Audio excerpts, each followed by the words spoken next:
সন্তান বাহিরে যাওয়ার সময় অবশ্যই তিনটি দোয়া পরে তাকে ফু দিয়ে দিবেন।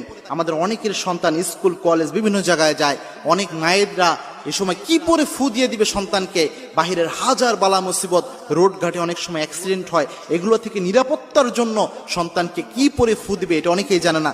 অবশ্যই তিনটি পরে সূরা পরে সন্তানকে ফু দিয়ে দিবেন, তিনটি দোয়া পরে। এই তিনটি দোয়া রাসূল সাল্লাল্লাহু আলাইহি ওয়াসাল্লাম নিজে প্রেসক্রাইব করেছেন এবং অত্যন্ত অথেন্টিক হাদিস, সহিহ হাদিসের মাধ্যমে এই তিনটি দোয়া প্রমাণিত। রাসূল সাল্লাল্লাহু আলাইহি ওয়াসাল্লাম, সাহাবা একরাম এই তিনটি আমল করতেন। প্রথম যে দোয়াটা রয়েছে এটা তিরমিজিতে হাদিস এসেছে, রাসূল সাল্লাল্লাহু আলাইহি ওয়াসাল্লাম নিজে বলেছেন।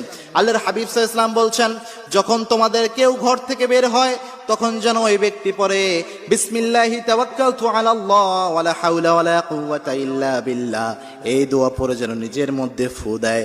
এটা যদি পড়তে পারে ওই ব্যক্তিকে আল্লাহ নিজে হেফাজত করে দেয়। সুবহানাল্লাহ। কোনো ব্যক্তি যদি ঘর থেকে বের হওয়ার